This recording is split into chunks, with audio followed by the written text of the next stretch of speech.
ঘুম থেকে উঠে আগে দুয়ারে মাড়ুলিটা দিয়ে দিচ্ছি। তো বন্ধুরা এখন বাজে 5টা 50, আর এখন এই ছেলে স্কুলে যাবে, 6টার সময় ওর স্কুলের গাড়ি আসবে, তাই তাড়াতাড়ি করে মাড়ুলিটা দিয়ে দিচ্ছি। অন্যদিন একটু তাড়াতাড়ি হয়, আজ একটু দেরি হয়ে গেছে। আর দেখো আগের দিন যে মাড়ুলিগুলো দিয়েছিলাম সেইগুলো না শিশির পড়ে মনে হচ্ছে আজকেই দেওয়া, কী রকম পুরো এখনই দিয়েছি সেই রকমই দেখাচ্ছে। আর দুয়ারে দিয়ে দিচ্ছি, এখন তুলসী থানে আর কাকিমাদের দুয়ারে এগুলো দিয়ে দিচ্ছি। তারপরে একটু ঝাঁটটা দিয়ে দিলাম, কারণ স্কুলে যাওয়ার আগে বা ঘর থেকে বেরোবার আগে ঝাঁট আর মাড়ুলি এগুলো অবশ্যই দিতে হয়। আর অনেক সময় কি হয় যে হয়তো ঝাঁট দেওয়ার সময় না হলেও মাড়ুলিটা দিয়ে দিই। তো আজকে দেখলাম যে একটু সময় আছে, মানে গাড়িকে ফোন করেছিলাম, তো গাড়ির যে ড্রাইভার আছে সে বললো রেলগেটের সামনে দাঁড়িয়ে গেছি, একটু দেরি হবে। তাই বলি যখন আসবে একটু দেরিতে, সেই জন্য আমি একটু ঝাঁটটাও দিয়ে দিই। আর এখন বাইকটা ঝাড় দিয়ে দিচ্ছি। তো শুভ সকাল বন্ধুরা, তোমরা সবাই কেমন আছো? আশা করছি ভালো আছো। তোমাদের ভালোবাসা ও আশীর্বাদে আমিও আমার পরিবারের সবাই খুব ভালো আছি। আর তোমরা যে যেখান থেকে দেখছো ভিডিওটা, নিশ্চয়ই তোমরা ভালো আছো। আগামী দিনেও ভালো থেকো, সুস্থ থেকো। আর ভিডিও শুরু করার আগেই বড়দের জানাই প্রণাম, ছোটদের জন্য রইল অনেক অনেক ভালোবাসা। তো দেখো এখন আমি একটু বাইকটা ঝাড় দিয়ে দিচ্ছি, আর এরপরেই যাব স্কুলের জন্য ছাড়তে ছেলেকে। মানে স্কুলে বলা হয়তো ভুল হবে, স্কুল তো অনেক দূরে, তো আমাদের এখানে যে গাড়ি আছে স্কুলের গাড়ি, সেখানে তুলে দিতে যাচ্ছি। আর গ্রামের লম্বার কাঁচা রাস্তার পথ পেরিয়ে আমি কোথায় কোন গাড়িতে ছেলেকে তুলতে যাই বা স্কুলের গাড়িটা কোথায় আসে, তোমরা দেখতে থাকো ভিডিওটা, তাহলেই জানতে পারবে। বাড়ির থেকে বেরিয়ে অনেকটা রাস্তায় চলে এলাম মা ছেলে হেঁটে হেঁটে। রাস্তায় যাবার সময় এই দেখো একজনের বাড়িতে কত সুন্দর ফুল হয়েছে। জানো তো আগে ছোটোবেলায় এই ফুলগুলোকে কাগজ ফুল বলতাম, তো ভাবতাম কাগজের মতো, তাহলে তো এইগুলোতে লেখাও যাবে, কিন্তু না, সেই রকম কোনো নেই ব্যাপার। তো আজকে মানে ছেলেকে বললাম যে ঘটনাটা কি ঘটেছিল, একবার অনেক কিছুই ঘটেছিল, তো তোমাদের সাথে অন্য সময় শেয়ার করব।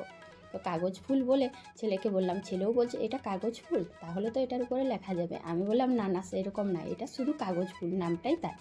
আর রাস্তা ধরে আমি চলে যাচ্ছি, তো আমাদের এখানে না ধান কাটা চলছে, তাই জমির যত কাদা ওই গাড়ির চাকার নিচে থাকে।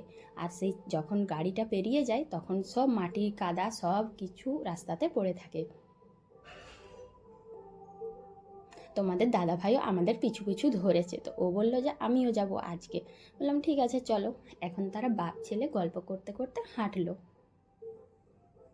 চারিদিকটা দেখো কি সুন্দর শান্ত নির্মল পরিবেশটা, কি অপূর্ব লাগে না? আর শুধু গ্রামের রাস্তাগুলো হাঁটতে গিয়ে এই শীতের সকালে এত সুন্দর মনে হয় না। জানি না কোথা থেকে এই কুকুরটা এসেছে, সেই যখন আমি গেটের বাইরে বেরিয়েছি তখন থেকেই আমাদের পিছু ধরেছে। আর ছেলে তো খুব ভয় পাচ্ছে, কারণ কুকুরের তো কিছু বলা যায় না, হুটহাট করে কখন কি কামড়ে দেবে। এখানে তো অনেকগুলো কুকুর ওই রকমই করছে, তাই ছেলেকে নিয়ে একটু তাড়াতাড়ি করে হেঁটে দিলাম।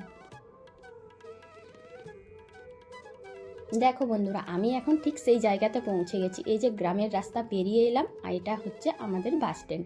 মানে এটাকে মেন রোডও বলা যেতে পারে, বা বাজারও বলা যেতে পারে, চকও বলা যেতে পারে, বাস স্ট্যান্ডও বলা যেতে পারে। আর এই রাস্তার উপর দিয়ে সমস্ত গাড়ি পেরোয়। এখানেই ছেলে স্কুলের গাড়ি আসে, তো আমরা এখন অপেক্ষা করছি স্কুলের গাড়ির জন্য।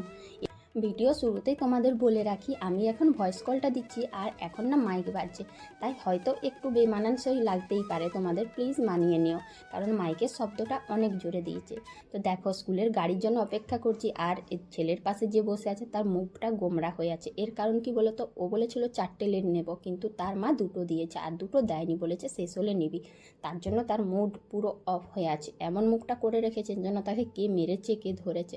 আর এই যে তার বাবা, 2 ছেলে মেয়ে, তাদের গার্জেনরা এখন দাঁড়িয়ে রয়েছে গাড়ির অপেক্ষায়। এই যে একটা গাড়ি পেরোলো, এটা ওদের স্কুলের বাড়ি, তবে এই স্কুলের গাড়িটা এখানে দাঁড়াবে না, পরের গ্রামে দাঁড়াবে। আর এখন আসছে এই যে ওদের স্কুলের গাড়ি, এটাতে ওরা চাপবে। স্কুলের গাড়ি তো বেশিক্ষণ দাঁড়ায় না, তাই তাড়াহুড়ো করে চাপিয়ে দিলাম। আর ছেলে দেখো বসতে চাইছে সেই সামনের দিকে, তাই ওর বন্ধুকে সাইডে দিয়ে দিল।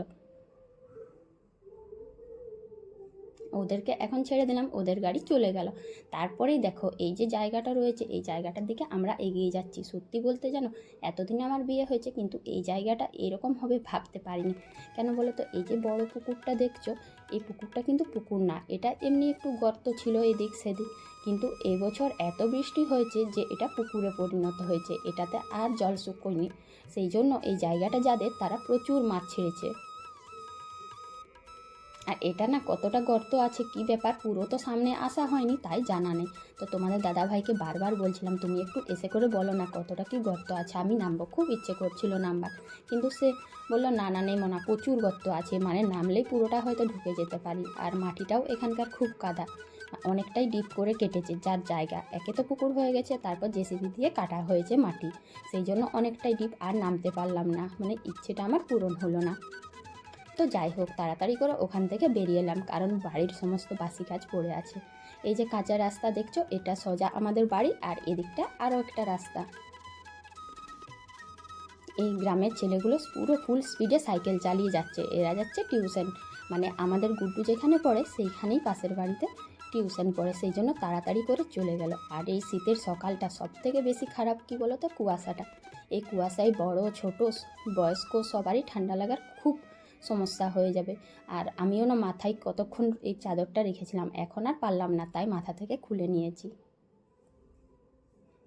যে রাস্তা ধরে আসছিলাম সেই রাস্তায় এই মন্দিরটা পড়ে। তো তোমাদেরকে আগেও বলেছিলাম এই মন্দিরটার নাম হচ্ছে রঘুনাথ মন্দির, কিন্তু তোমাদের সাথে শেয়ার করব ইচ্ছে থাকলেও পুরো ঘটনাগুলো শেয়ার করতে পারছি না। কেন বলো তো, মন্দিরটা তো তোমাদেরকে দেখাতেই পারবো না, তালা দেওয়া আছে। তো যাই হোক, অন্য কোনো দিন তোমাদের সাথে শেয়ার করে দেবো। এই জায়গাটা দেখো, এটা হচ্ছে একটা ক্লাব আমাদের বাড়ির সামনেই, এটা অনেকবারই হয়তো তোমরা দেখে থাকবে, আর হয়তো কিংবা দেখানো হয়নি। তো এখানে ছোট বাচ্চারা খেলাধুলো করে। গেটের মধ্যে ঢুকেই একটা বীভৎস ঘটনা ঘটলো, মানে অবাক হয়ে গেলাম যে আমাদের গাছে, এই যে স্থলপদ্ম গাছ, এখানে একটাও ফুল ফুটছিল না, কদিন প্রায় বন্ধ হয়ে গেছিলো। তো আজ দেখলাম একটা ফুল ফুটেছে, তাই তাড়াহুড়ো করে মা দেখছি অন্তদন্ত হয়ে যাচ্ছে ফুল তুলতে। প্রথমে তো ব্যাপারটা বুঝতে পারিনি, এত তাড়াহুড়ো করে যাচ্ছে কেন এত লম্বা লম্বা শিশিরে ভেজা ঘাসের ওপর।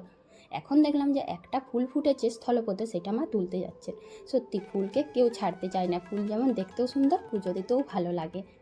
আর এই শীতের সকালে চারিদিকে ঘুরে ছেলেকে গাড়িতে তুলে করে এসে একটু না চা হলে একদমই চলে না, তাই আর একটু আদা দিয়ে, একটু বেশি করে আদা দিয়ে চা নিয়ে বসে পড়লাম। চাটা কিন্তু দারুণ তৈরি করেছিলাম। আর তোমাদের দাদাভাই শুধু বিরক্ত হচ্ছে, এত সময় ধরে কেন চা খাচ্ছ, তোমরাই বলো বন্ধুরা, চা কি অত তাড়াতাড়ি গরম খাওয়া যায়? ও কিন্তু অনেক তাড়াতাড়ি খায়, তাই আমাকে বিরক্ত হতে থাকে। আমি বললাম তুমি বিরক্ত হো, আমি তো আয়েস করে একটু শান্তভাবে খাচ্ছি চাটা। চা খেয়ে এরপর নেমে পড়লাম বাসি কাজকর্মে। তো ঝাঁট তো দিয়েই দিয়েছি, আর ঘর বাড়িটাও ঝাঁট দিয়ে দিয়েছিলাম, এখন কতগুলো বাসন ছিল সেগুলো মেজে নিচ্ছি। এখন দেখো কুয়াশাও কোনো দিকে চলে গেছে, আর রোদও ভালোই উঠেছে। প্রথমটাই যখন ছেলেকে ছাড়তে যাই তখন এত কুয়াশা, এমনভাবে পরিবেশটা দেখায় মনে হয় এই বৃষ্টি পড়বে এই বৃষ্টি পড়বে, কিন্তু বেলা হলে প্রচুর রোদ ফুটে যায়। তোমাদের সাথে গল্প করতে করতে আমার কাজগুলো বেশ ভালো হয়, প্রতিদিনই দেখি তোমাদের সাথে গল্প করি আর আমার কাজগুলো কি সুন্দর হয়ে যায়, খুব তাড়াতাড়ি হয়ে যায়। তো এখন আমি বাসনগুলো মেজে নিচ্ছি, আর ভাতটাও এদিকে হয়ে এসেছে। সাইডে আমি আর একটা গ্যাসের ওভেনে বসিয়ে দিয়েছিলাম শাক সেদ্ধ। তো বন্ধুরা, আমাদের গ্রামের রাস্তাটা তোমাদের কেমন লাগলো, গ্রামের এই নির্মল শান্ত সুন্দর পরিবেশটা তোমাদের কেমন লাগলো, অবশ্যই কিন্তু কমেন্ট করে জানাবে। আর যদি আমার ভিডিও ভালো লাগে সেটাও কিন্তু তোমরা বলবে। আর ছেলেকে কোথায় ছাড়তে যাই দেখো, তোমাদের সাথে সবটাই শেয়ার করলাম। তো কাঁচা মাটির রাস্তা পেরিয়ে এই যে ছেলেকে ছাড়তে যায় না, গ্রীষ্ম আর শীতকালটা ঠিকই আছে, খুব ভালো পরিবেশটা, কিন্তু বর্ষাকালে খুবই অসুবিধে হয়, মানে এক আঁঠু কাদা হয়ে যায়, ওটার ওপর দিয়ে বেরিয়ে যেতে হয়, এটাই একটু সমস্যা। আর না হলে গ্রামের এই সুন্দর স্নিগ্ধ নির্মল পরিবেশটা সত্যি অসাধারণ। মানে আমি গ্রামে থাকি কিন্তু আমার খুবই ভালো লাগে এই পরিবেশটা।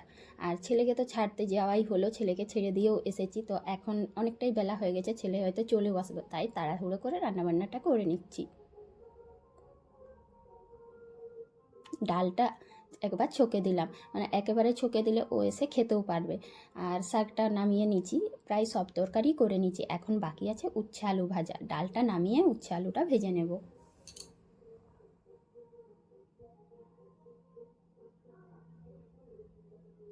কিছুক্ষণ পরে ছেলে চলে এলো, আর ছেলে এসে করেই ব্যাগ নিয়ে চলে গেলো রুমের মধ্যে। তো হন্তদন্ত হয়ে চলে গেল, মুখটা একটু গোমরা হয়েছিল, কি ব্যাপার ঠিক বুঝতে পারলাম না।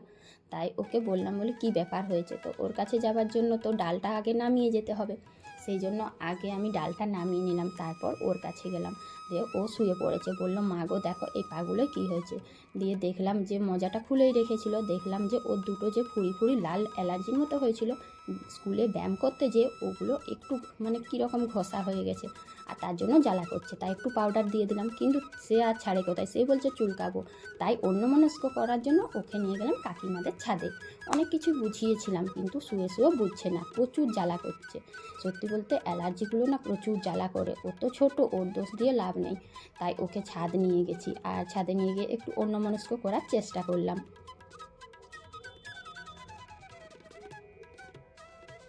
তো বন্ধুরা, আমাদের গ্রামের রাস্তাটা তোমাদের সাথে শেয়ার করলাম, আর কোন রাস্তা দিয়ে যাই সেটাও শেয়ার করলাম। তো তোমাদের আমাদের গ্রামটাকে কেমন লাগে অবশ্যই কিন্তু কমেন্ট করে জানাবে। আর যদি ভালো লাগে অবশ্যই একটা কমেন্ট না হলেও লাইক তো করে দিতেই পারো। তো আজকে এখানেই শেষ করছি, পরের দিন আবার দেখা হচ্ছে, টাটা।